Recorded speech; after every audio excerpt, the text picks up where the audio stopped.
Welcome back, everybody. We are back in the flesh, recording right to your earballs, baby. And it's back in the Premier League season, and we're here to support everybody's team. We're all giving hugs and kisses. No, we're not. It's the 2023-2024 season predictions we're doing. Woodsy, how are you doing? Dude, I've had a day. So it's if we're gonna cap off any day, this is how it's gonna be. This is how I want it. I'd rather it be with talking about Premier League football and than doing what I did earlier today. So I'm not gonna Do get you, into that, but I think I'm good. I think I'm good. you're It's gonna been keep a, it a little it's secret? like That's it's fair. like it's like 5 Mondays rolled into one. We'll put It, it at that. It's been a from long. what I heard earlier, yeah, it seems Yes. pretty aggressive today for Monday. Pretty bad. So we're gonna have a couple of these. We're gonna enjoy, It's Active fair. Ingredient. I'll give them some free publicity. Active Ingredient. They're my guys. They're my guys. So yeah, go buy their beer off Exit 12. But yeah, I'm gonna have a couple of their drinks. I'm gonna enjoy talking to you, and that's how we're gonna roll this one down. That's how it's gonna be. Good. That's how I feel too. I feel good. This is going to be good that we're back. I'm glad. Uh, we're here talking about sports It's again. been like a month, dude. It's It been like a month. We needed a long break. We crammed everything in, and I'm so glad that we just get to hit the reset button, and then now we're cruising into 23-24 season. So on this show, we're going to talk about season predictions here. We're going to talk about specifically newly promoted Luton Town, almost relegated Everton, Liverpool. I'm sure somebody's going to be happy about talking about Liverpool. Crystal Palace, Brighton, and Forest. Maybe there's going to be some surprises in this group. I don't know. We're going to give some of our best predictions. It's a long season. We'll probably be wrong. We might be right. Who knows? So let's get us started off with some Luton Town. You want to hit us off, Woodsy, with Yeah. Luton Town? So obviously one of the newly promoted teams. A lot to really dive into to this team. There's a lot of guys you're probably not going to hear know of. It's one of those teams that kind of were on who everybody who watches the championship thought were going to be probably one of the ones on the outskirts last year. They made a pretty nice run towards the end of the season Mm-hmm. and ended up getting into that playoffs and doing what they did. I thought was pretty impressive the way they made that run. I thought the final there against Coventry City was probably one of the weirdest finals I've watched because I honestly I was like, I don't know if either of these teams is really going to be good enough to get in the Premier League. So it was one of those ones where I was kind of skeptical of either of these teams coming out when you had teams that uh, you know like a Norwich or more traditional teams that go up and down Yeah, than a team like teams. this. So Yeah. that was kind of surprising. But yeah, they're going to be an interesting team. I think it all comes down to what they're going to do the rest of this window.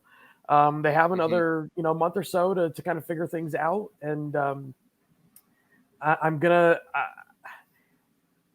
I don't think they're going to be here next year. I don't think we'll be talking about them next year. But I said the same thing about Bournemouth last year. So who the hell knows what I'm talking about? I mean, I want to have the faith in the Hatters here. So I'm going to go a little bit into the background of Luton Town because some fans, me included, probably don't know Luton Town all that well. They were established in the 1850s. 1850. I'm sorry. 1885. Dyslexia hurts. They're based in Luton, obviously, by the name Luton Town. Their nickname, the Hatter, is actually derived from the fact that their city, uh, made a bunch of hats. That's what they were known for. They were known for just making hats. So they're like, let's slap this as our team nickname. Which is fine. It's a little camaraderie, a little town togetherness. They actually weren't called Luton Town initially. They were actually called the Luton Wanderers. And then one of the players, do I have it written down here? George Deacon had suggested, one of the Wanderers players said, we should change it to town, make everybody feel included. And you think that would have been receptive with the folks in the city? Nah, they're like, we don't like change, man. This is the 1800s. We don't like change. It stuck, obviously, but this team's been playing at is it Kleinworth Road? Is that how you pronounce it? I think so. Yeah, Kenworth Road. Kenworth Road, since 1905. So a real long time in that stadium. And honestly, if you were to look at some of those shots, it looks like they have been playing in that stadium for a really long time. This team has had tremendous ups and downs. And I don't know if you've seen anything, Woodsy, or had an opportunity to look at their club history, but they've had like 7 financial struggles. I think it was in the 20s they had to go down because of financial struggles, and then makes you kind of wish they actually imposed some of that on some of the bigger clubs. Well, yeah, of course, but the reason wasn't for FFP reasons. It was true. We probably ran out of money, and oh crap, we're going to get sent down because we've spent irregularity. What would you even call it back then? Like, I don't just run out of money. It's got to just be called, I would guess, just monetary irregularities or something like that. Or we went broke spending too much money. Yeah, and I'll bet you in a lot of cases, which if you look back in history, a lot of the times is a lot of the I'm going to have a guest here in a second. A lot of times they thank you. Oh, they nice it would be something like we're talking about a dog, by the way, not. This is Andy. Andy's actually named after Andy Robertson. Reason being is Andy actually only has a left leg, just like Andy Robertson. So that's why he's named that. Perfect. Beautiful. Can you go lay down, sir? No, I want to be with Dad. Why don't you go lay down? Go play with your brother. All right. So there's a cameo. But no, I think if you look at a lot of the monetary irregularities that happened back then with clubs being demoted and stuff like that, a lot of it was revolving around little issues, little amounts of money, stuff like that. It wasn't really anything big like you'd see today, but this club in particular, and a lot of other, I mean, you see stuff today like Derby County, you see Wigan's having troubles like that. I mean, you're gonna have in trouble for it too. I think they are. I don't want to say they're in trouble right now. I think they had trouble. Severe as some of the other ones. Yeah. But either way. But either way, yeah. I mean, you see a lot more clubs of this stature have multiple episodes like that throughout their history. Yep. This club in particular, though, they've had quite a few. Quite a few, more than roller most, coaster of a ride that this. I couldn't imagine being a fan of this team. It would just be like constant heartbreak and what's the word? Not happiness, but bigger. Yeah, I'm not good with words. I'm not right now, so also the highs are super high, the lows are super low. Yeah, that's the thing. It is a roller coaster. There's no in between, nothing like that. I'm a Knicks fan, so I'm a New York Knicks fan, so I understand what mediocrity is like. So being stagnant is one thing, but going up and down, that's a sports team, Yeah. This team is actually kind of special too, Luton Town, because not the Knicks, because they're doing what Wrexham wants to do. They were a non-league team. Was it 8 years ago or something like that? I can't quite remember off the top of my head. I don't have it in my notes. I believe it was 2012, 2013. So they did exactly what the blueprint is for Wrexham. Get to non-league, get to League One, League Two, League One, then Championship, and then get to the Prem. They didn't do it. They didn't do it in that kind of style. That short it takes a lot of effort, but to be able to get from that position of non-league to the Prem is an impressive run, and they definitely should be congratulated for their efforts. I agree. I think it's one of the things that make you realize how how great the sport really is. When you see something like this, where this team, they're whatever Manchester City is, this team is the exact opposite. Oh, for sure. The exact opposite. And I you got to commend them, like you said, you got to commend them a little bit for the run that they've had. I think you've also got to appreciate that the club is despite all their past indictments and things like that, they're being run correctly. They're being smart about what they're doing business wise. Yep. They're involving their fans, as you can see with a lot of stuff. If you look on social media or anything like that, they're really trying to involve their fans and make it a real uplifting story in the community. It's about time you get something like that, because a lot of the stories we hear nowadays are bad things, or usually if it's not a signing, it's some team doing something wrong. So that's unfortunately that's just kind of how it is. You can blame Fabrizio Romano for half of that. Stop it. He's a saint. but yeah, I think it's an awesome. It's nice to have a new name. For once, it's nice to have a new name in the mix. Not Norwich coming up and then going back down. They come back up and then going back down again. It gets boring. So it does get boring. I mean, no offense, Norwich fans. I mean, I gotta say, we do have a couple of Norwich fans that come to the bar when they were in the Prem, at least. I've seen awesome fans, awesome group of fans. Loved hanging out with them last couple times. They were up. There's one dude in particular. Me and him were buying beers back and forth for each other. There was one day, I think, so Norwich and Liverpool were playing at the same time, and Norwich, I believe, was down. I think they were down 3 or 4-0. I think they were playing either United or City, and they were getting their butts spanked. And Liverpool on the other side, we were up 4-0 at the time. I think we were playing. I think we might have been playing. It's either Palace. I can't remember. It's either Palace or Brighton, one of the two, I think. But we were dominating. So he was cheering our goals. I was like, what? Screw it. I'm gonna send the guy a beer, and he sent me a beer back. And we developed a nice little friendship. He's a nice guy. I can't remember his name off the top of my head. I got his number though. That's what counts. Next time Norwich are up, I got him in there as Norwich fan, so he'll get a nice little text from me. So this Luton team actually put up 80 points. I don't know if you're able to see that or caught impressive. That. They were third, and they went to the playoffs. So the championship, for fans who don't know, the championship's a tier below, and the top 2 get automatically promoted. 3 through 6, 7. Yep, 3 through 6 go to the playoff. They go to the playoff. So they played Sunderland on a 2-leg, which means you just face them twice. Beat Sunderland. Actually, Sunderland beat them the first match. It was 2-1, and then Luton Town went around and I believe obviously beat them in the same manner. Went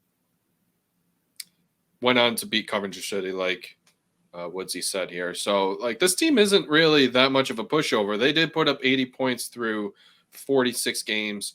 They were one of the few teams that only allowed 39 goals this season in that span. So Ethan Horvath was really good, and that defense was really, held their own as well.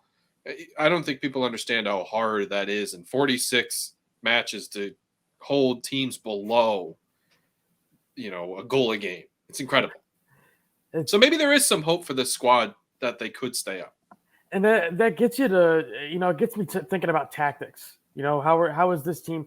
Well, their main job this year is going to be staying up, right? Mm-hmm. They stay up, they're going to get a lot more influx of money that second, that third year that they stay up. So that's their goal. Mm-hmm. So it gets me thinking, what are their plans going to be when they get to the Prem? It makes you think immediately. Makes you think low block. They're going to play low blocks against a majority of these teams. Mm-hmm. When they get to the teams that are closer to where their playing style is, then they may attack. But I'm thinking a lot of their style has to be low block. It's got to be sitting back, letting teams do what they want to do, get them on the counter, or get them in instances where they get uncomfortable. Other teams get uncomfortable. You see a lot of teams. You look at Manchester United. They're not a team that wants you to come after them. They want to have the ball. They want to hold. That one too. Too. Yeah. But they want you to. They want to hold the ball. They want to gain possession. They want to avoid the opposition getting into their end. And meanwhile, you got this team, Luton Town, that want to basically sit back and play. And that's what they're going to have to do. I mean, I don't see a way that they can play the style of football that they played last year and bring it to the Premier League. So there's going to have to be changes, in my opinion, for them. I don't think necessarily the football they played last year is translatable to the Prem. If they were still down in the championship, absolutely. Mm-hmm. I think they could honestly go ahead and get another 80 points this year. I wouldn't doubt it. But I don't know where they're going to steal points, because I think that's what it comes down to. Can they steal points? Can they get draws against the bigger clubs, against anyone in the top 10? Because I think that's where it's going to come down to. If they can steal more points than, say, a Bournemouth or a Sheffield or a Forest or even an Everton, like if they can steal more points away from those clubs in the games that they're not playing against those clubs, I think that's where this team's going to be to stay up. Because we were talking pre-show, the roster it's not a roster of stars or guys that we know that are going to break down teams single-handedly. No. Unless they sign somebody out of the blue the next couple of days. We were both thinking this team may not be here next year. I think there's a good chance. So I do think that there's going to have to be some sort of gathering of the players, the coaching staff, the club, and be like, hey, main goal, stay up. What do we need to do to stay up? Who do we need to get to stay up? And how is it possible for the way that these teams are going to play us and the way that we want to play? It's a lot of moving pieces when you have a team this inexperienced in the Prem, a club this inexperienced in the Prem, and players that are not used to this. So I do think that they're going to end up being, after a couple games, probably going to end up being the wounded animal on the side of the road that all these birds want to come and have a peck at. But we'll see what happens, because I do think it'll be an interesting story to see how this club reacts to something they haven't had a chance to do before. There are some weak teams out there that pose some opportunity for Luton Town to stay up. Personally, I don't think they will. Their attacking ability came through one player pretty much, they only had one player who scored double-digit goals, and it was Carlton Morris, and he had 20. Everybody else scored less than that. They scored less than 10. Their next guy was 7 goals, which is terrifying. So where are the goals going to come from? Are they going to keep the goals out? And their next biggest thing is they need to make their home field a fortress. And if they can get the goals, they can keep the goals out and make their home field a fortress, then they might be okay. But I just don't see where it's going to come from, because they also don't have a goalkeeper, because Ethan Horvath was on loan and he went back to Nottingham Forest. So yes, and we brought it up pre-show as well as a little convo when we had some downtime. Was who's our likely guy to pick up that spot? Yeah, and it brought us into the transfer rumor central and the tinfoil hat conspiracy theories and stuff like that, and it brought us back to a guy another American, in Matt Turner. We know the rumors are out there regarding him in Nottingham Forest, but if there's a guy that's going to be able to showcase what he can actually do, I think he's better off in this side than he would probably be in a Forest side, because I think he's going to get more. He's going to get more opportunities to display what he can do.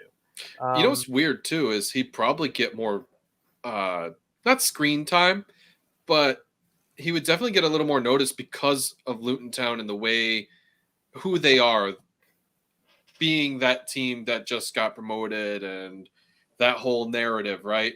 Instead of Forest, where they just nearly scraped by, and maybe they can do it again kind of deal. I think for the player Matt Turner, Luton Town would be a neat transfer because of the narrative.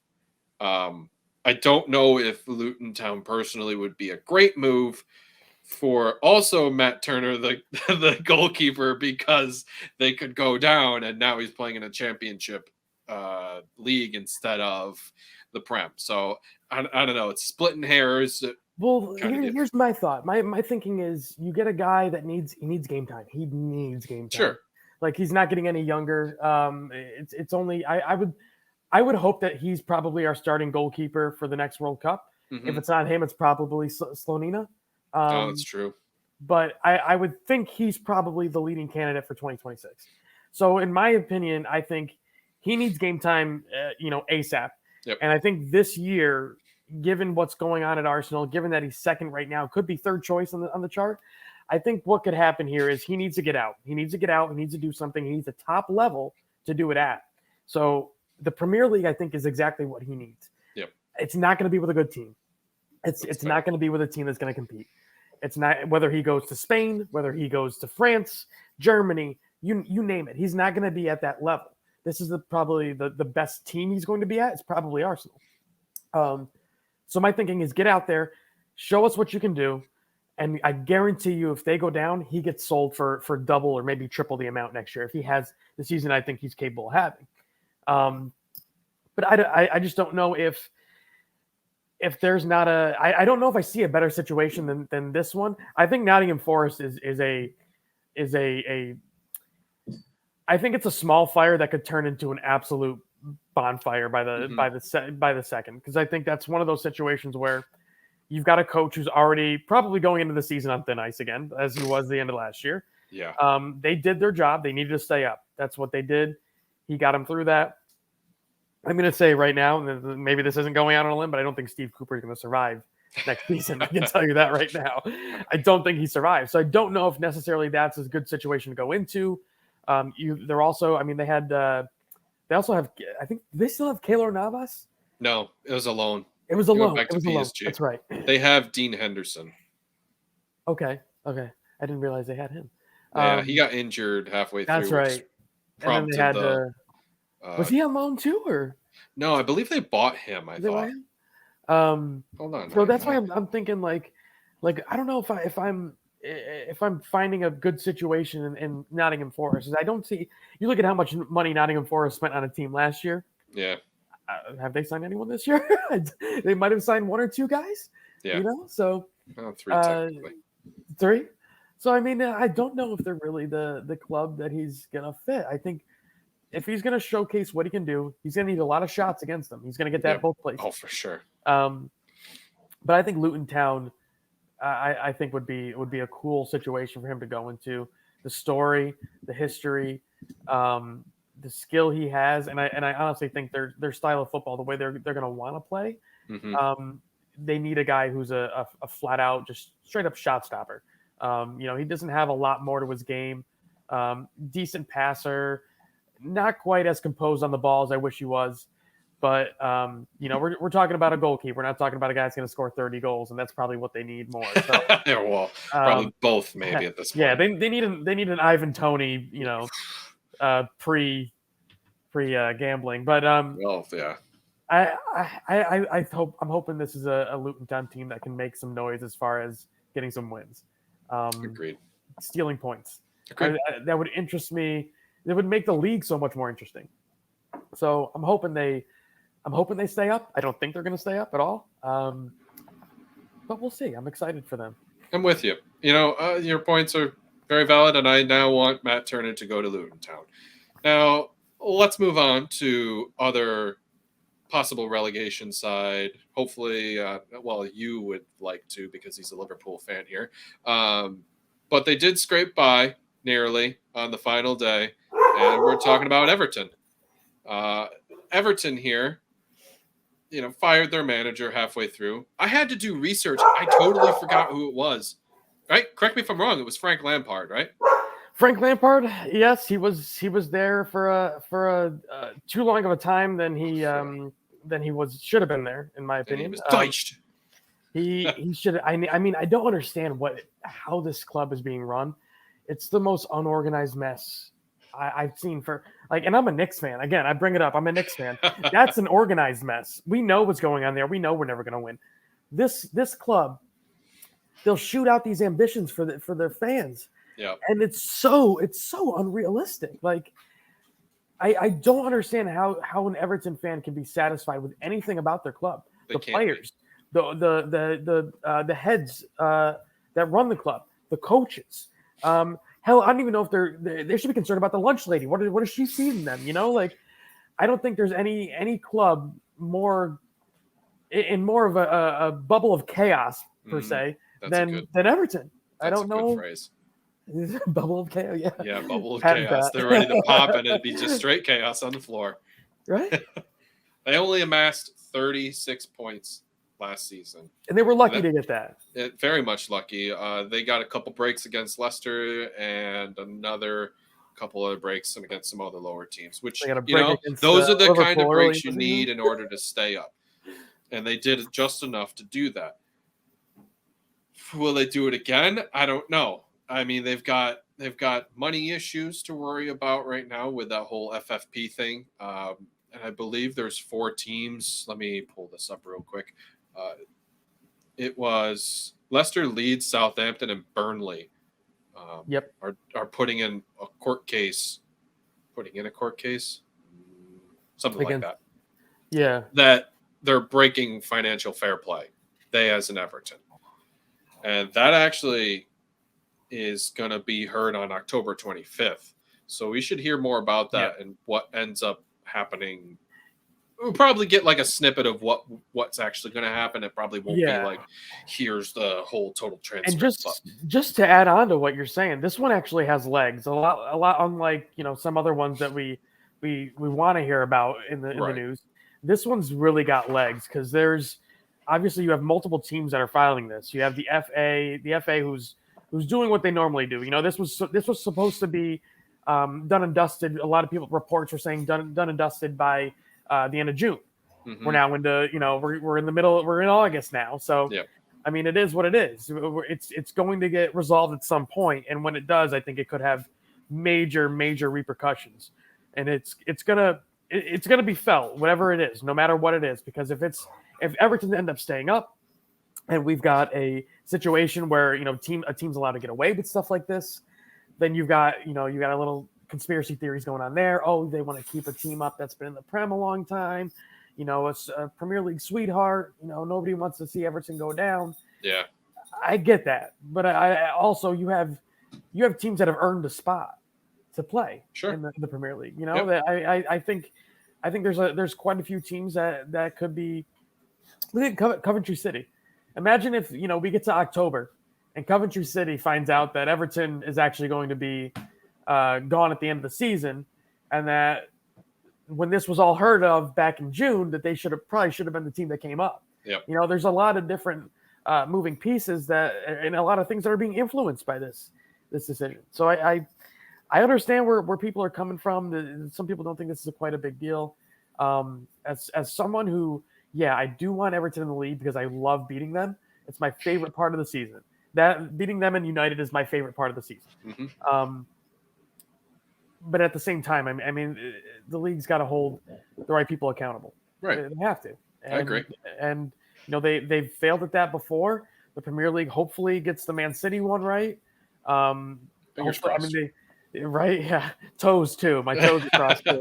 But there's nowhere that you can say that I'm confident in the league or the FA or the you can take anybody up there in English football and say that they're going to do the right thing.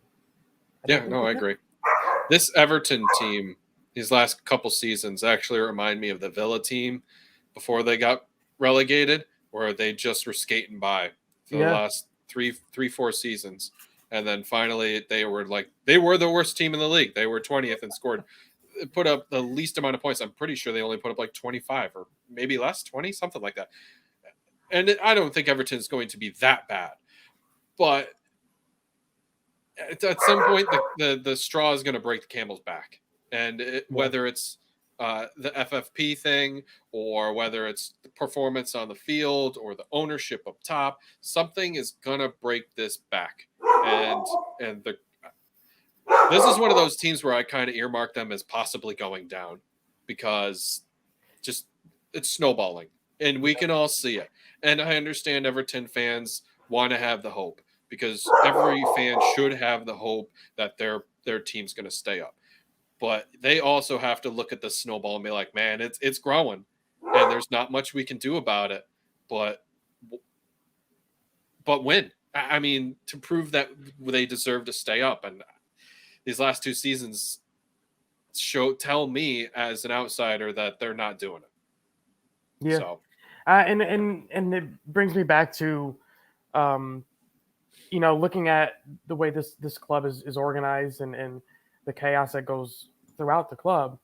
Is they have players that can play. They have guys on long-term contracts. Yeah. That are for lack of a better term, I think they're lower class Premier League players. They're average players. The Michael Keanes, the James Tarkowski, Jordan Pickford. I don't think he's that good, to be honest with you. I'm on the same boat. There's maybe 2 or 3 guys on that team that could probably play for a top 10 team. So if as a fan, whose hat are you hanging on? I mean, right now there's 2 guys in that midfield that I think are the guys that have to be the engine for that team. You're looking at Onana and you're looking at Abdoulaye Doucouré, who saved them last year. I think those are the 2, right? I think those are the 2 that you got. The last game of the season that Doucouré scored. Hell of a strike! It was a hell of a strike. But those are the guys that you have. They have to be healthy. One, that's a big thing because both of them, I believe, had injury woes last year for a little bit of the season. So very physical players will have that happen. Yes, exactly. And I think that in order for them to be organized, because they're as a lower Premier League side does, they're going to be defending a lot. Yep. Can they defend in certain different instances? Are they able to sit in a low block? Are they able to park the bus? In cases like that. How about can they defend in transition? Because they're going to be doing a lot of different styles of defending. Yep. And you saw last year they left Jordan Pickford basically on an island for the majority of the season. Certainly. And then and not like he's making these, people call him world-class saves, and I'm like, a lot of the times the balls are hit right at him, and he's got a one-on-one. He knows he's going in one-on-one. Short arms. Yeah, he's T-Rex. He's a T-Rex. So I don't see that you're not going to hang your hat on Jordan Pickford. You're not. No, He's not going to. He might save you a point. He's not going to win you a point. I can guarantee you that. He will find ways that he will screw up. He's done it. We've seen it multiple times over the last couple of years. I still don't understand why they think he's the best goalkeeper to play for England. Beats me. It makes no sense. Personally, I'm a Nick Pope fan, so I think there's maybe 2 or 3, maybe even 4 guys better than him. That that kid that played for the under-19s, that Trafford kid. Oh, James Trafford. That dude's unreal. That's going to be your England number 1 in like maybe 3-4 years. We'll see what happens, but I think he's already at a better scale than Ramsdale. So that's the kid I'm watching for. But I don't think that there's anybody. Calvert-Lewin, can he stay healthy? That's the biggest thing. You need goals. This team needs goals, man. Like, they can get a bunch of 0-0s. They can get a 1-1. When they get down a goal, how many times are they going to be able to pull one back? Mm-hmm. I don't think they can. I mean, I really don't see any way in which this team's going to be able to score a lot of goals, and they're going to need to. Yep. Considering how many teams that are below that are in the same bracket as them, how many of them teams are going to be able to score goals? Not very many. Yep. So if you can find a team that can score goals, or find a player that can score goals, you're already putting yourself in a better situation than everybody else that you're going to be battling with. So I think it's going to come down to, how do you control that midfield? Can they not get outrun every single match? And can you score goals? Because we know they can defend pretty darn well. Yeah. And that's about it. I was going to say they have Sean Dyche, who proved that they can low block it, get a corner, get a set piece, and then use their big guys to knock in a goal. So, I mean, that was their specialty last year. They're going to have to have something change, at least for the fan base sake, right? Like, you would hope that. Where are they going to spend money? I'll bring it back to you. What do you think? Did they spend money? No, they can't. I don't know. Also, I know we didn't talk about transfers for Luton Town. There really weren't much anyway. It was Marvelous Nakemba, and I can't remember another player. But I mean, they really haven't spent all that big like Forest did last year. But Everton did bring in Danjuma. He did have a couple cameos with Spurs last season. Scored a goal. He also did play for Bournemouth a few years ago before he went to Villarreal. So he does have Premier League experience. He is an attacking player. He does play left wing, or he plays left wing, right wing, center forward kind of style. So there's some attacking power there. They still have Dominic Calvert-Lewin and Ellis Sims, I believe, is the other player. I think they just got rid of him. If I'm not Did they mistaken. now? Yeah, they did sell him to Coventry. Is that who it was? Yep, I'm looking at it right now. Coventry sold Gaio Karras or whatever his name. Yes, Sporting, I think, yes, right? I did catch that. I like that kid's good. I think he's going to be a good player. That was probably a smart move for both of those, him, the player, and the club. They cash in on him. Yep. Everton picked up a free Ashley Young, so I'm not sure that's much help. Other than the fact that that's an Everton move, is it not? Very much. He does bring experience to that back line and to the midfield. He does bring some S-housery to the club too. So there's a little bit of reasoning. I have quite a bit of that there. If I'm being honest with you, I saw it all last season. They do have Jordan Braithwaite, so there is a little bit of promise with that. A young, promising center back that they got back from PSV on loan. They get Dele Alli. He's back. So there's small things that they have going on right now. Will it be enough? I don't know. They might scrape by again. They're built to scrape by. At this point, yeah. Well, they spent all the money in the wrong places. They've just bought mediocre players throughout the last at least 6-7 seasons. Look how much money they spent on guys that were finished. You know, they got Rooney a few years back. Yep. Wayne Rooney for not very much, but still. Why are you spending that kind of money?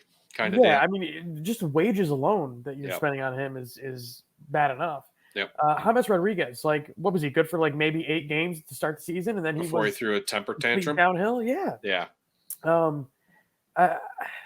They're just not the Andros Townsend. I think has been garbage, for lack of a better term. He might be moving too. Anthony Gordon. That might have been the best thing that they did is get rid of him because I don't understand how this kid. I like him. Really? Yeah, I do. I got a weird soft spot for him. I'm not sure why, but I watched him actually live, and so I went to the PL Summer Series in Philly. How was it? It? It was really fun. I enjoyed it. Was that the 3-3 game? That was the 3-3 match. Yeah, I remember watching that. It was a good match. I thought that the Premier League themselves could have done a better job their the fan stuff. I think they could have done a better job, but overall the game quality was spot on. So I enjoyed all that sort of stuff. That's what I went there for. I didn't go for the rah stuff. But if I was to critique it, it was that the fan stuff was lacking. In fact, I thought the tailgating in the parking lot was more fun than the fact their fan stuff. Really? But anyway, interesting. I watched Anthony Gordon live, and the dude, he just plays very childish. I understand he is young, right? He's only 22, I believe. He just has how do I put this without being very rude? He plays very kiddish. That's the best way I can put it. He looks for fouls and then he gets upset if he doesn't get the ball, kind of deal. That's exactly what I'm about to say because I was watching some. I was reminiscing. No Jordan Henderson, no Fabinho next year for Liverpool, right? Sad. So I threw on a couple matches the other day. I got home early. I threw on a couple older matches, and 2 of them were Everton, Liverpool, and there were more yellow cards for diving from Anthony Gordon than there were goals scored for Everton. Can't believe that. That tells you exactly what he is. That's the anatomy I get from him as well. So. He's not a guy that is going to. The fact that they paid £50 million for him or whatever it was, 45 million pounds. It's 40. 40. That's Everton got away with murder right there. So I don't know if they owed something to the Saudis and that's why they got that deal. But that's highway robbery. I think it's a good depth piece But I think he's a $15 million player at best. I don't think he'll ever get higher than maybe 20 or 30. To give him to pay this amount of money for a kid that is very immature, very unexperienced, does not learn at all, English and has an attitude issue. text. So yeah, English text. text. That It's is the what it definition is. of it right there. So do you think they stay up? They're one of the 5 teams that I have also tipped to possibly be in relegation. I wish 5 teams went down, 5 came back up. Oh my god, could you imagine? That'd be madness. Fifth, it's like 20 through 14. That'd be just everybody goes down. Or this is what I've said too. So, do you watch any Bundesliga? Yeah, German soccer for those fans. 18 teams, right? It is 18 teams, and it's 2 go down automatically, and then it's 16th team plays the 3rd team in the tier below in order to stay up. I remember watching a game actually. Watching that game, I think it was Stuttgart a few years back. Mm-hmm. I think was the team in it, if I'm not mistaken. I'm probably wrong. But I remember watching it, and the atmosphere for games like that is incredible. Right. So I thought that was kind of neat. I remember when Union Berlin came up. Yeah. That was a big one too. So I'm down for something like that. I'd be all for that. So and think of it this way: the Premier League, it's more games, more money in their pocket. I mean, right. Could you imagine another game in Wembley? Yeah, right. Another game in Wembley. Let's make this one at a maybe a smaller stadium that can actually fit people. Did you see how many empty seats were at the one for Coventry? And no, I didn't. I was actually at a Yankee game, so I had to. Oh, yeah? I was on FOTMob, and I was watching the penalty tick each side, and then eventually it was an X, and I was like, "Oh my God, there's Luton Town up!" Yep. One of the best football apps. So if you're listening and you don't have it downloaded, download it. It'll tell you everything you need to know about your team, that game, going into a game, where to watch. Like, it's awesome. It's a good. You know what's also neat about it too? It does fantasy points too. You can change the setting that way, right in the starting 11s. You can see. I noticed that, but the only thing is, I'm only good at fantasy the first 4 or 5 weeks, and then after that, I'm just garbage. Yeah. So. And then you got to use your what the hell, wild cards. And I usually end up using that stuff pretty early on because I'm like, I'm not going till Christmas, man. Yeah, I don't even make it to Halloween. I don't know. I'm just talking about Christmas. I'm lucky if I get past Labor Day some years. So fair enough.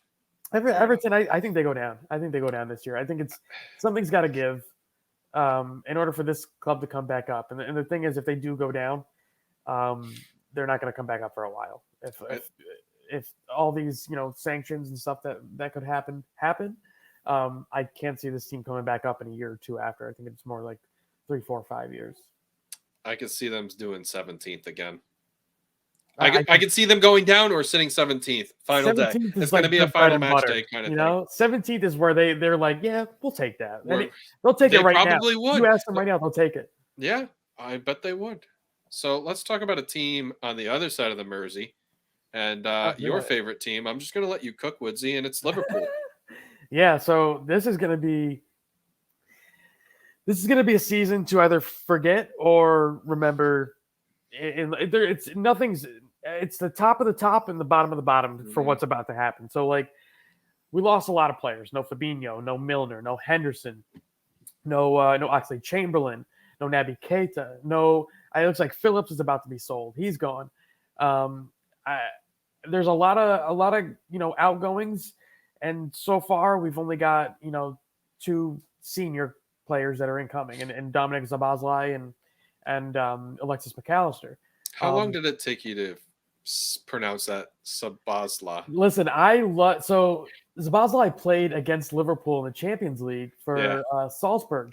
Yep. Back when they had Erling Haaland and Minamino was on that team. Mm-hmm. And I remember going into the game and I'm like, there's 2 guys I want to see play.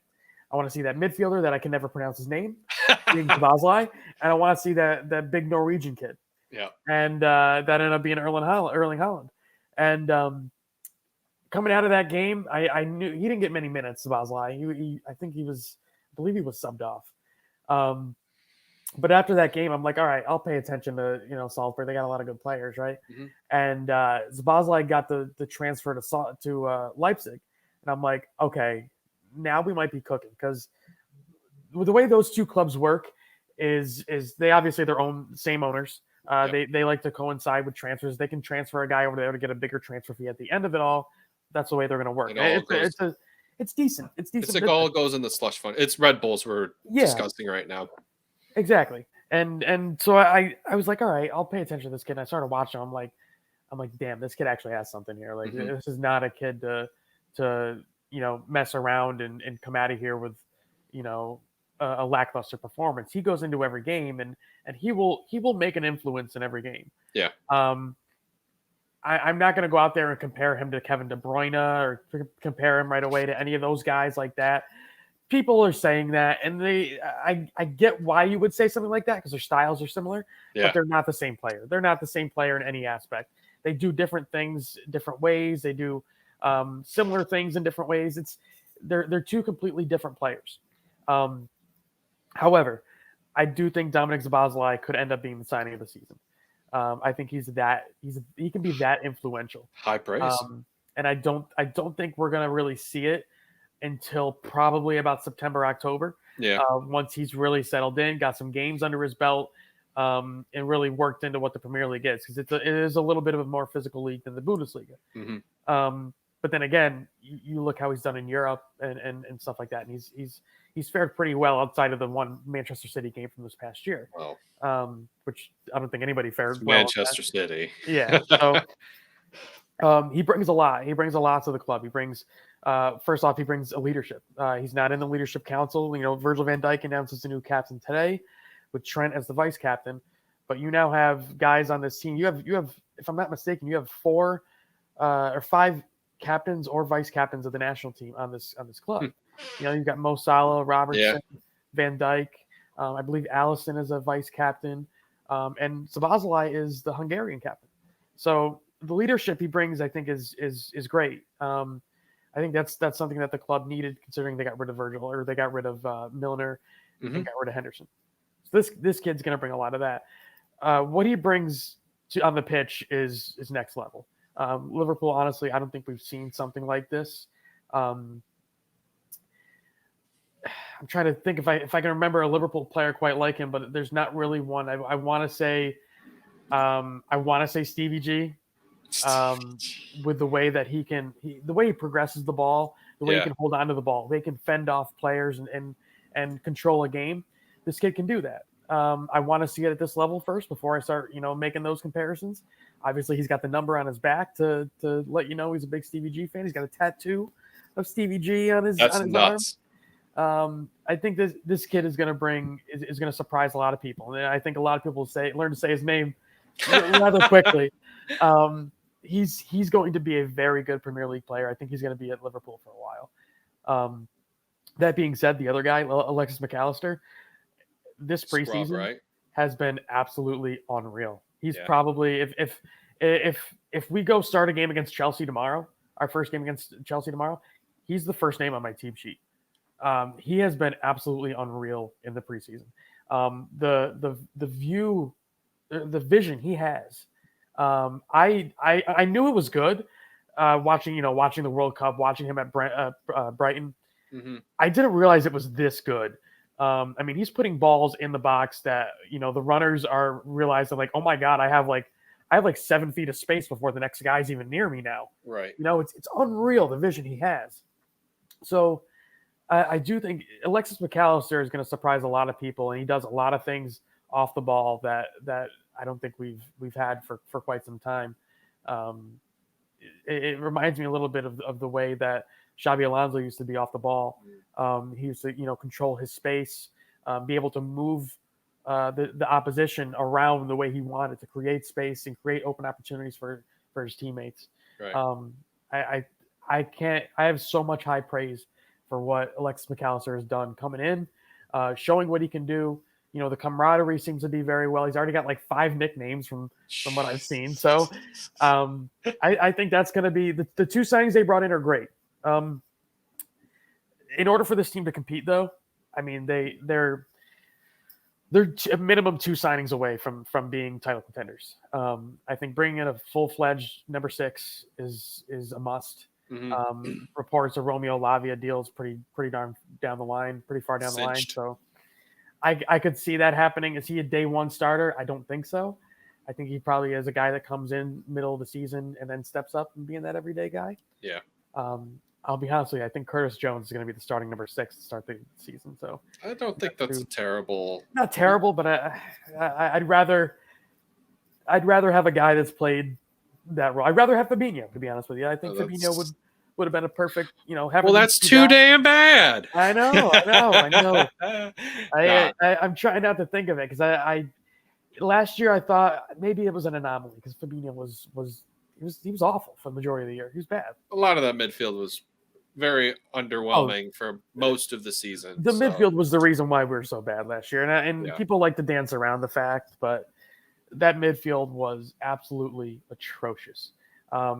Jordan Henderson was a shell of himself from like 2 years ago. I mean, the year before he was okay, but last year, I mean, I don't know. Half the time I'm like, what is this guy on the field for? He offers absolutely nothing. Because he didn't really have anything else to do. Anybody else out there?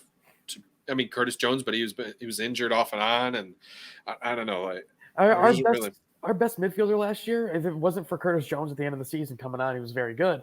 Our best midfielder for a little bit of last season might have been the 18-year-old kid, Stefan Bajcetic. And that says a lot when a kid that has no professional experience comes in and all of a sudden, his second or third game, he scored his first goal against Aston Villa. Yeah, I don't want to talk about it. No, it was a bad midfield last year, and it made the defense even worse as well.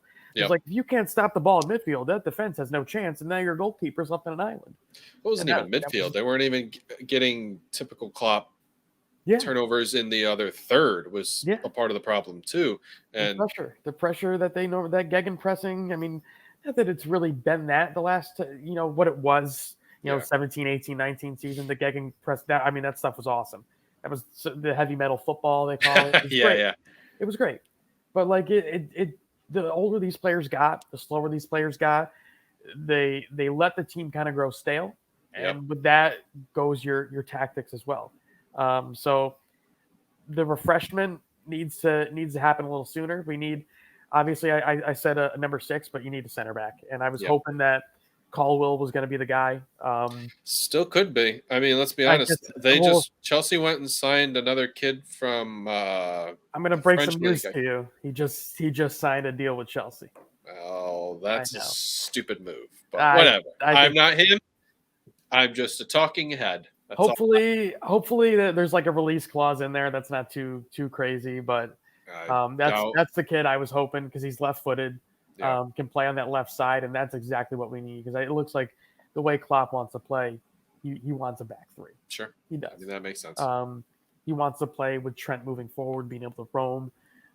Inverted winger. Yeah, I think that's what he wants. But I'm optimistic. I think if Lavia gets in the door, that's a big step in the right direction. If they can get another number 6, I was hoping for Florentino Luis from Benfica. Yeah, I think that would be a nice little 1-2 tandem. You got a guy that's a flat-out ball winner. Is going to progress the ball for you as well. Next to Lavia, I thought that would be insane. But again, it all comes down to can you get another center back there as well. So I see you put Caicedo in here. There's no way. There's only 2 teams in the world right now. That's not true. There's probably like 4 teams in the world right now that can afford Caicedo. I don't think Liverpool is one of them. Well, here's the thing. I would say can they afford him? Yes. Will they try to afford him? No. I think the way FSG is stingy. Fenway Sports Group has never the year after Liverpool won the Champions League, guess how much money they spent in the transfer market? Probably 20 million. Lower. Well, now I want to say 0. So, they spent just roughly about 3.5-4 million. Okay, that's pretty close to 0. It was absolutely it was garbage, and it was on Harvey Elliott, Sepp Vandenberg, and Adrian, and one of them was free. So and oddly enough, the fact that Adrian is still a part of Liverpool Football Club is beyond me. Nothing gets me more aggravated than Adrian. You can ask a bunch of my friends. You can ask all the guys at the bar every single time. Who's Matt's most hated player on Liverpool? It's Adrian every single day of the week. Yeah. I don't know why he's there. He just takes up a roster spot. I don't get it. Yep. But yeah, I do think a number 6 is needed. I think a center back is needed. I would like Goncalo Inacio from Sporting. He's got everything that the club needs. Good defender, left-footed, can play multiple positions on that back line. Damn good passer of the ball, and I think that's kind of what a lot of teams are leaning towards. So that would be my guess. But if you were to ask me where this team's going to finish, that's where I was going with. I was going to ask you about if they're going to get that trophies or they're going to win a trophy this year. They're going to win a trophy this year. I will put everything on it that they win a trophy. I think the Europa League is more likelier than the Prem. Fair enough. I think that's the one that they're gonna once they get through, they're gonna get through the group stage. I think they're gonna end up playing a lot of their kids. You're gonna see Jarell Quansah get some minutes in the Europa. You're gonna see a lot of Connor Bradley, who they think could be, if Trent does move to midfield, could be the right back of the future. They just signed him to a new deal last week. I think that could be an option. You're gonna see a lot of the young kids in the group stage, and a lot of people are not going to know these names. Start off when we're playing in Uzbekistan on a Thursday afternoon. It's over time you'll learn who these guys are. But I could easily see them. They get through that group stage. I think they're going to win their group. Whoever's in it, it doesn't matter. They're going to get through that group. They're going to win the group. They're going to get that bye to the knockouts and not have to worry about the whole Champions League playing bull crap. And I'm hoping they get Manchester United. I would love to have Manchester United again in the Europa League and do what we did to them last time. And last time meaning either 7-0 or the last time we played them in Europa League, we beat them there too. So that's what I'm kind of hoping for. I would love to see Manchester United in the Europa League. Yeah, in the knockouts. I would kill for that. But I could see Liverpool winning the Europa. I think that's my more likely of a lock for them this year. I think no worse than top 3 in the Prem is attainable. I think they easily have the best attack. I don't disagree other than Man with that. City. I mean, I don't disagree with that. Or Arsenal. I'm sure our Arsenal I would say we're better than Arsenal right now. I would. I would say Diogo Jota's firing on all cylinders right now. As Darwin Nunez he doesn't break a cylinder. True. or somebody's neck. Oh, well, yeah. I think Darwin Nunez is going to surprise a lot of people. He's played 3. He's played 3 matches, a little over 115 minutes of football in the preseason, and he's got 4 goals and an assist. So he's already in mid-season form, rocking the new number 9. Mo Salah's got 5 assists and a goal already. I mean, they're not playing the greatest competition. I get that, but I can't remember a team that has been locked in like this coming into a season for Liverpool since that 17-18 team that ran riot throughout the Champions League and scored 7 on Spartak and scored 7 on Karabag and back in those good old days with Firmino, Coutinho, and Mane and Salah. So just murdering people. Dude, they were so good. That was one of the best attacks. I never had so much fun watching a Liverpool team than probably that season, because you knew they were going to score goals. It was how many are they going to score, and how cool they looked. Can we defend? Yeah, right too. It was a good times, really good times. But so I'll say that they definitely get a trophy. I don't know if it's going to be Europa, and I'm not saying that they couldn't get Europa. I'm just saying Europa is still a stiff competition because they get the Champions League dropouts and all that. And luckily for Liverpool, that Sevilla's not in it, so they can't. There's no harm there. They can't win another consecutive 1,000 Europa trophy. Well, so if I'm not mistaken, Sevilla could drop down, so we never know. Never know. They actually finished like 14th or 11th in their league, respective league. Yeah, but didn't they win? Didn't they win Europa? Oh, I have no idea. Maybe. It's a possibility. I didn't. I probably should have went just a smidge deeper than I should have, but I didn't. I just scraped the surface. I will predict, and this is going to be a little lazy on me, that it's going to be top 5.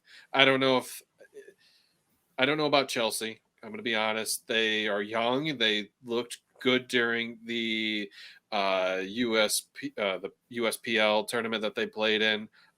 Whether Pochettino's can carry his thoughts to the players, that's a whole nother thing. But also talking about Chelsea is a whole nother time. So I think top 5 is definitely obtainable. They could end up in Champions League as well. A trophy is definitely obtainable this year, whether even if it's the lonely Carabao Cup. That's a possibility as well. So let's move on to move off of Liverpool and on to Crystal Palace. I'm sure you're going to want a small breather, so I'll chat a little bit about Crystal Palace. Crystal Palace here didn't start off so hot last season, as we know. Well, actually, that's not necessarily true. They started off all right. They had a really bad stretch from like December on into Marchish, where they fired Patrick Vieira. I mean, they faced like at least a top team every game out, and it was brutal, unfortunately, for Vieira to get fired and then have his successor be Roy Hodgins, who turned it around. I'm throwing air quotes up because they had such an easy schedule after Vieira was fired, and I don't think going to Hodgins was the best move. It may have saved some face for them. I'm not entirely sure. I mean, you bring a guy who's been around for them for a long time, very recognizable face is what I want to say. Yeah. Unfortunately. Ended the season 11th, ahead of Chelsea, 12th. That's congratulations. Another team ahead of Chelsea last season. They do still have some good quality players on that squad for now, because they have Elise, but he might go. He is currently injured with some leg injury. He's going to fetch a ton of money for Crystal Palace, whether they choose to whether they choose to sell him or not. Whether it be Chelsea or City, I've seen those names in the hat. I think he's an exceptional talent. Yeah. I think it was very smart of them to sign him from, oh boy, it's a championship squad, and the name QPR? Was it? I think it's QPR. Was it QPR or was it Reading? Oh, was that? Eze that was signed from Reading. One of the two, I think. That might have been both where they came from. So either way, they still have Eze, who is a very good attacker. They're going to need to get some sort of quality out of Edouard Mendy, I'm sorry, that's the goalkeeper. I was thinking of Atsen Adaro and Matete. Is that how you pronounce it? Yep, Mateta. Mateta. I think Matete is actually Jean-Philippe. Yeah, Mateta. And they did let Zaha walk on a free to Galatasaray, so they let the talisman go. I think this club is they're kind of forgettable, to be honest. And I don't mean that in a bad sense. They just do their job. Yeah. They sit 9th, 10th, 11th. They get the job done. They collect Premier League money, and they just churn players out. And they don't do anything bad. They don't do anything good. They're a good squad. That's where I'll sit with them. And I feel like they'll probably just end up in the same position as they were last year, whether it's firing Hodgins for a different manager, whether it's, finishing mid-table. And I think that's okay. I really think Premier League needs teams that are consistent, and Crystal Palace is consistent. What are your thoughts on Crystal Palace? I'll be honest with you. I think this is one of the teams that could surprise a lot of people this year. Not quite to the point of like a Brighton from last year or anything like that, or an Aston Villa. This team has certain players in certain positions that will impact the game on both ends of the pitch. Yep. In my opinion, they have one of the best tandem wingers attacking forward players in Elise and Eze. I think those two Totally guys, agree. they're absolutely brilliant There's players. so much swagger with those Yeah, guys. and I'll tell you, they just as debilitating as their and unwatchable as their the playing style of Crystal Palace is. Yep. These guys are the ones that when they get the ball, they light up the room. Yep. They make you want to watch. Because the majority of the time when they don't have the ball, I mean, it's a boring, team to watch. It really is, and Yeah. that's in most games. You see the every other game, every 2-3 games when these guys are really able to flaunt their stuff, and when they do, they're amazing. I mean, look what they did to. I know it's Leeds, but look what they did to Leeds at the end of last season. They whooped them. Dispatched. It See was you awesome. later. I think it was like 5-1 or 6-1, something like Yeah, I that. don't remember the score line, but it was It was definitely unreal. what they want to aspire. Yeah, and Crystal then Palace. as good as those two guys are, I look at the midfield and I go, Ducore, gonna be a stud. Yep. Whether people realize that he was that good last year or know his name now, hopefully they do, because this kid is like what is he 20, 21 years old? Give me a He second. is 23. 23, still young.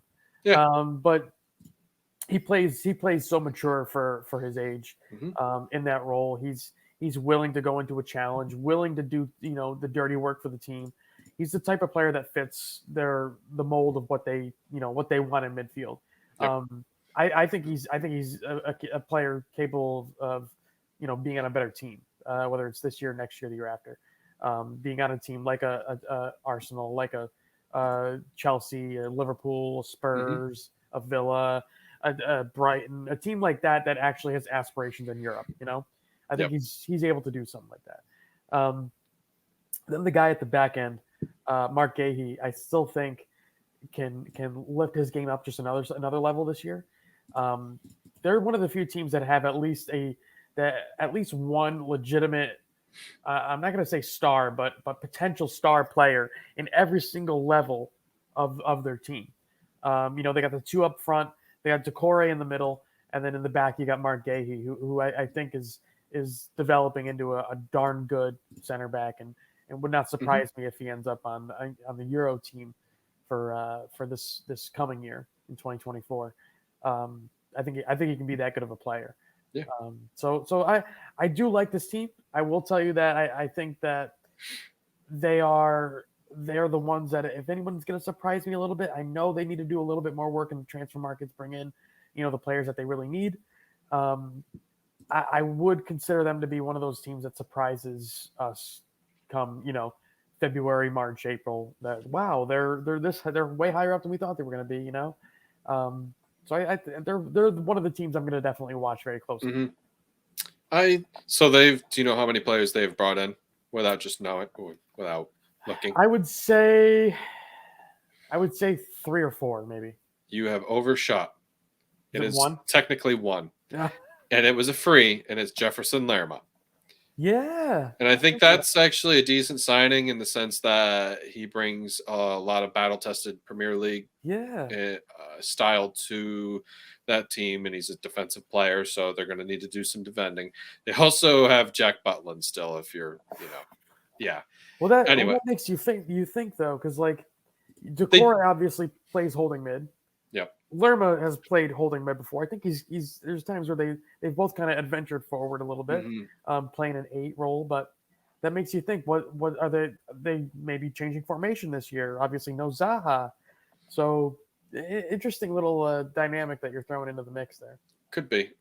They did do a lot of spending the last couple seasons too, and I was going to say after I had looked this up because I wanted to make sure. Um, I wanted to make sure this time they they did spend about 50-ish million the last, not each season but combined the last couple seasons. So that is a lot for a team who only continually makes mid table Yeah. finishes. So I think in the sense that they've done a good job recruiting for their focus for what they need on the pitch. So getting those players, getting free players, Mark Gahey, like you said, Chick who actually Villa was trying to go after, and I was a little bummed out that he went to. A little bummed out because we do have Boubacar Kamara, but he's Another a guy. good player. He's a good player too. He's a good player. I was actually more upset that Eze and Elise, because I really, really liked watching those two players. They're phenomenal players, and they're going to get a buttload of money out of those two. And I think they're going to be okay this season. Do they sell? I mean, you go into talking about transfers now. Like, do you try to sell one of these guys to try to bolster other areas of the team? Because how else are they going to spend money? I think at this point I want to say you sell Elise, but I would have sold him earlier on in the season so you can bring on players. Yes. So have them integrated, because we're only a week and a half away from the start of the Premier League. So now you got to rush this person in if you decide to get somebody in to replace Elise's spot and bolster other positions. So it's kind of left them in a weird position. And I don't think they ever had intentions to sell Elise until Chelsea said, you remember that academy player that we let go? We kind of want him back, but we'll also pay a ton of money for him. They're like the Saudi Arabias of the Premier League, practically. So I think that's the problem that they just ran into. And how do you say no as a club to Elise when City and Chelsea are knocking, looking for your signature? Yeah, and that's the thing is you're going to have clubs come for these guys. You're going to be able to have those clubs fork over the money that you want. Yeah. For the most part. But it's when is the right time for a club like this that doesn't have a lot of influx of money, that isn't spending a lot of money. They have to get the timing of these transfers spot on, or else it could demolish everything that they have. So, it could ruin the season at hand, and it could ruin your transfers going forward. Planning and stuff like that. So I would say if they're going to do it, I think it's going to be after the season. Yeah. I would say you're right. It's a little bit too late. You had, if you say they sold him back in early mid-June. I mean, there's a number of guys that I would say would replace them immediately that would cost half that price. Immediately off the top of my head, Bradley Barcola from Lyon would fit right into that Crystal Palace side, and to be honest, you wouldn't even know Michael Elise or Eberechi Eze left. There's a lot of good talent out there, a lot of good young wingers. Jeremy Doku would have been a perfect fit for them. Yep. They could have done it. They could have done it and gotten guys for half that price. But then again, I'm thinking, I like watching these guys play quite a bit. I like watching these guys show off. They're one of the few clubs that have multiple talented, like I said earlier, talented individuals in every area of the pitch. Forwards, midfielders, defense. It's not many teams around that area where they have that. Yep. Off the top of my head, I'm not saying that Brentford has anything like that. They don't. They just don't. I don't know about that personally. I think not at that level. I think they've got good. You know what? I think not at that level. There's probably you could match Brian Mbuemo. Mbomo. Yeah, there we go. I got to hear it sometimes. Or if I hear somebody say it wrong and then I'll get it, it just can't be me saying it wrong, because then I will it's stuck in my head. But I've gotten very good over the years learning the names with like Mbappe. Yeah. Right? It's all thanks to Hansen. Yeah. So I think that's a comparable player. But I get what you're saying, that they have two of those players. So yeah. So I guess, don't see anybody with that. I mean, the closest thing I would say is maybe Brighton. When you look at Brighton's forward line, they've got Matoma, they've got Solly March is up there now. They've got Ferguson, who I honestly think I is one of absolutely I drool over Ferguson. I He's want so that good. kid so bad at Liverpool, man. Just drool over I'd take Ferguson. him in a heartbeat. That kid is so good. But yeah, I mean, I think Crystal Palace have a special group of players. I do think I do think they got to get rid of Roy Hodgson at some point. I agree. I don't think he's the right fit for them for a full season. He's great when he steps in, but it's a very short-term thinking kind of move. It is.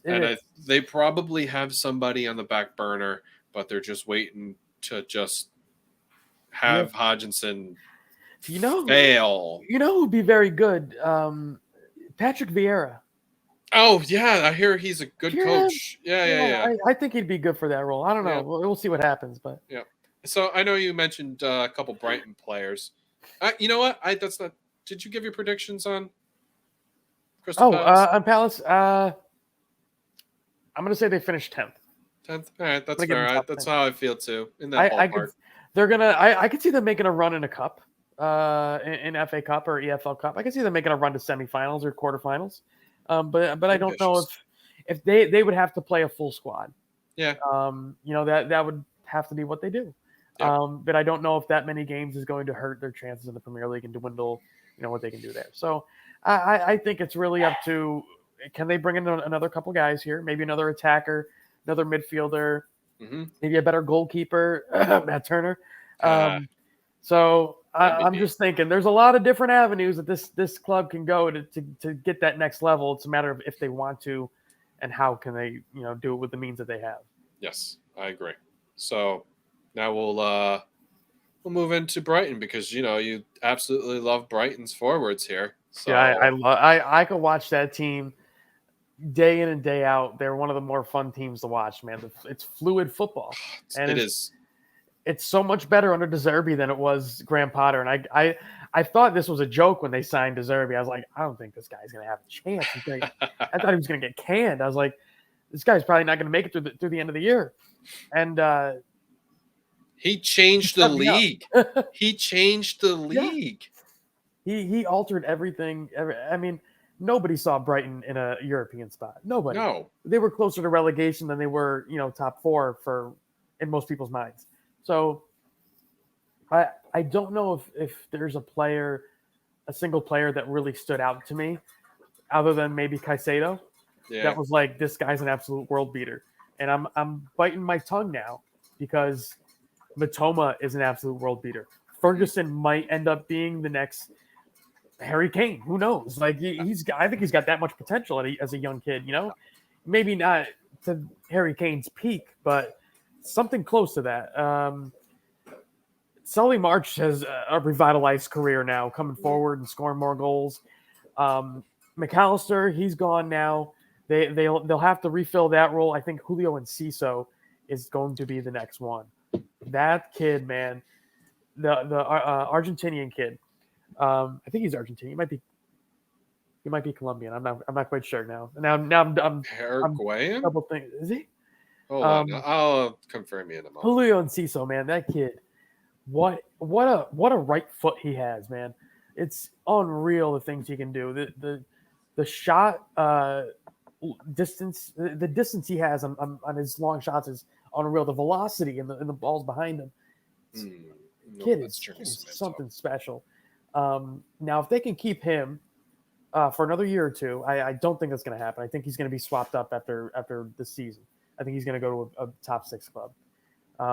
Honestly, I could see him joining a City or a Chelsea or United, something like that. Julio Enciso is going to be very good. Caicedo, I still think is going to end up at Chelsea. I don't know why. I don't think he fits there at all. I think right now, Chelsea is it's either. I see them more as a career suicide type deal. I don't see them being able to do anything for their youth prospects. I don't see them being able to do anything for the guys that they want to, develop. You can ask Kai Havertz how that went. I think they're kind of in like a limbo for about a year, and we'll see where they come out after this year. But Brighton have everything that you could ask for as a mid-table team that's going to steal some points off some big clubs. They just signed a goalkeeper that I was very high on. I was hoping he would end up being the backup to Allison if we got rid of Adrian, but I guess not. Bart Verbruggen is going to be a stud goalkeeper. He's very young, very rash in what he does, very kind of immature in the way that he goes about playing his role. But he is a flawless shot stopper. If it's within his reach, he's going to stop it. He's got a little bit of like a young De Gea Yeah. mentality. When I watch him, that's what I see. Sure. Good player. I got the knuckleheads over here playing. They want to see what Daddy's up to. Go lay down, guys. Go have some fun. But yeah, I do think Brighton is going to be one of those clubs next year that is fighting again for European. Totally agree. They also went out and signed João Pedro from Watford, and that's another attacking player right there who has a ton of creativity.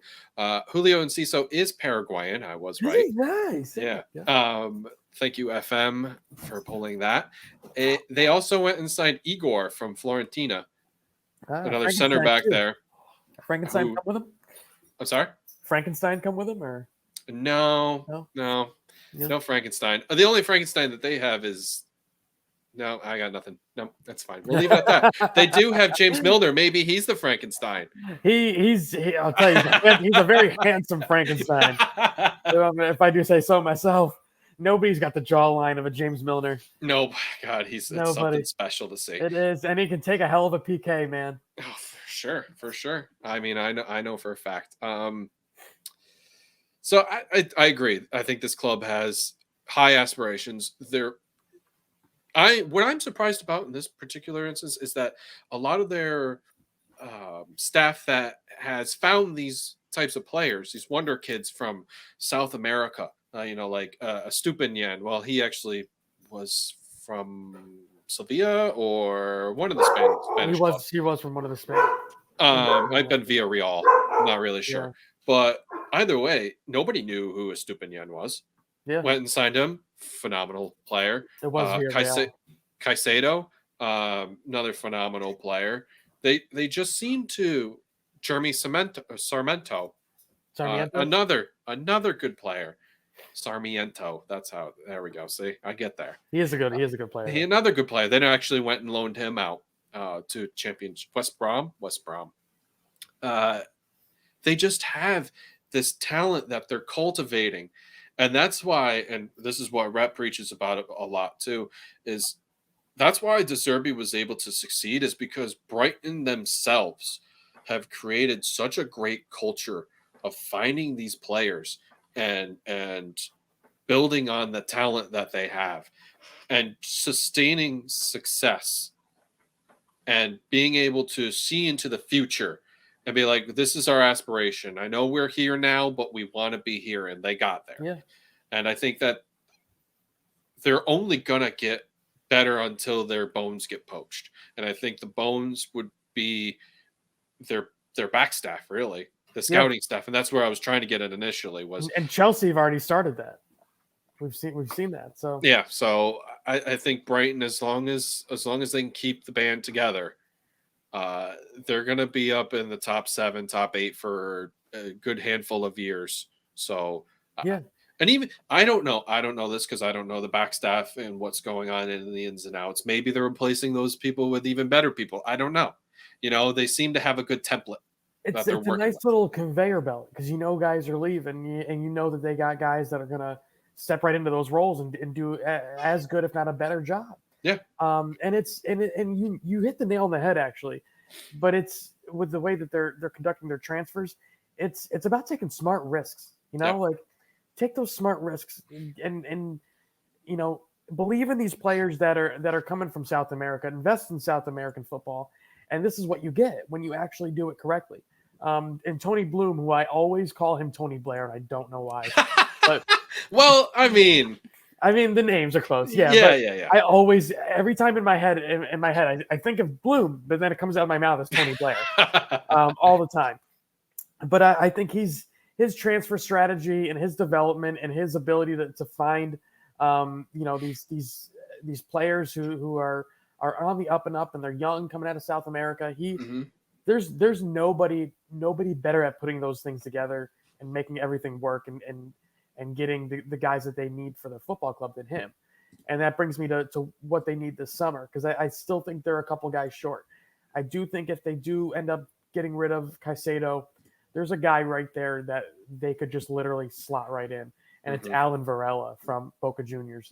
That dude, 15 million pound release clause. You can get that dude for next to nothing, and he's gonna Rule nothing. And he's right, and he's basically you're gonna have him for 2 years, and you're gonna end up selling him for 80-90 million pounds. Like some of these are no brainers.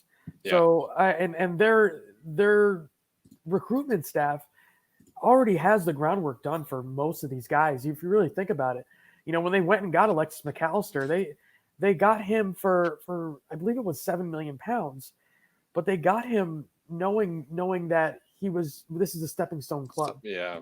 And he would end up moving on. So they did what they could to develop him, and eventually raise up the transfer value by developing him correctly. Mm-hmm. And look what they did. They basically got him for they sold him for 35 million pounds. Yeah. So they know what they're doing. They know what they're doing, and it's enjoyable to watch their scouting department pick out these gems from all over the place, let alone just South America. So I was just clicking through and seeing what their who's their most expensive players in the last how long have they been? Since 17 and 18. That they've bought? Yeah, that they've bought. I'm gonna take a guess. I'm gonna say that Bart Verbruggen is up there. He's up there. He's got to be at least top 3, I think. I think he's actually he's in the top 5, but is he? Yeah. Because Adam Lallana was on a free. James Miller's on a free. I'll be so impressed. I wouldn't actually be that impressed. Toma was only two something million. Caicedo wasn't that much. No, I think he's like 5. Is it like Lewis Dunk? No, actually, you're thinking way too hard about this. I actually mentioned his name already. Was it Sarmiento? Nope. Keep going. Ferguson? No. Most expensive player that they've bought is João Pedro. Oh, yeah. Oh, my God, yeah. 34 million they spent for him. Now, I was looking through to see what they were averaging prior to, and it was about 20 million that they're averaging. They signed McAllister for 8. They got Mark Cucurella for 18, and they flipped him for what, 62, 65 something million, stupid. like they have this player who I have no idea, Enoch Mwepu. Oh, Mwepu, yeah. Signed him for 23. I haven't heard much about him. So he actually, I believe, if I'm not mistaken, he had a heart condition. That's too bad. Quitting football, yeah. Oh, that's way too bad. He scored a hell of a goal against Liverpool, actually, 2 years back. Matoma was signed for 3 million. Yep. Trying to think. We got Jacob Motor, who's a cog in the wheel. He's all right. Caicedo, 5. 5 million pounds? Is that what it was? 5 million pounds. You could have had a nice, extremely good center midfielder. Adam Webster, they paid 22 million. Wow, really? Neil Maupay, they paid 15. Oh, that was one. Leandro Trossard, they paid 15.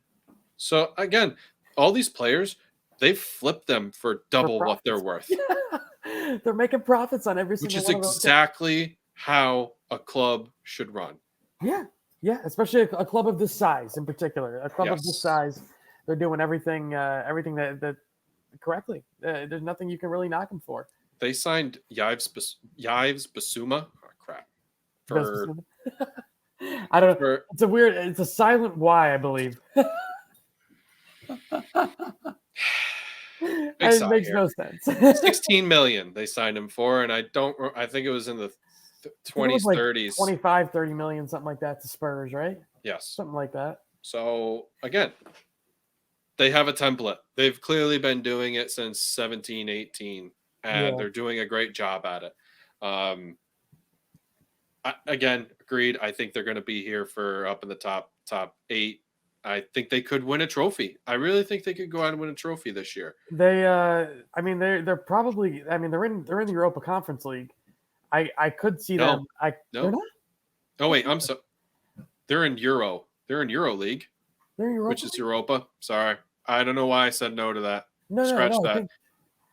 No, because it's. Were you thinking Conference League as in what Villa's in right now? Is that what Villa's in? Villa's in that. They're in. Oh, Brighton is in Europa. Oh wow. Okay, even better. All right. So that's why I got confused. Well, I thought it was the other way around. That's why. They finished 6th or 7th. Really? 6th. Yeah. Had to be 6th. Sorry, Andy's trying to bite my ankles. Give me your right leg. He's like, give me one of those. I'm missing that. Can you go lay down, sir? It's not the time. Not the time. No. You're not coming over here. That hurt. He's like, give me it, man. He's you like, don't need to. He's like, I can go underneath the chair, dumbass. He's like, you go. But, yeah, so Brighton's the team here. I know we have Nottingham Forest scheduled here, but we're also 90 minutes in right now. So I think we might push that off to the next one. Yeah, I'm whenever you want to talk football, man, I'm always here to talk football with you. Well, yes, and as am I, as long as we can, get schedule our knuckleheads together here. Our group chat is such a mess. I wish. I love it. It's chaos. It's organized chaos because it's like we all kind of get the gist, but we all kind of don't at the same time. Which is the problem, that we just only get the gist sometimes. Yeah, right. No, it's a fun little group chat, though, I gotta say. So. Thank you guys. If you're still here after 90 minutes of listening to us jibber jabber about, Liverpool, Crystal Palace, who the heck does we talk about? Everton and Luton Town today. I believe it's called Direct Insight, if you're not mistaken. Yeah. Hey, I'm okay with that. We appreciate you hanging around, and hopefully at this point you've hit the subscribe button on whatever you've been listening to, YouTube, Spotify, Apple Music, whatever. Please rate us. It helps us in the long term and in the short term, because if you like us, please share us as well. We love that stuff. It does a world of benefit for us, and if we can get out into the world and share our knowledge, we love that. Knowledge, but spelled with a silent K. It is? Yeah. Oh man, I've been spelling it wrong for all these years. Crap. Well, thank you, Woodsy, and thank you, everybody, for listening. Thank you, guys. Well, guys, that was an episode of Swinging at Shins. We appreciate you for coming out and listening to us. If you guys want to hear or see more, we have links in the description below.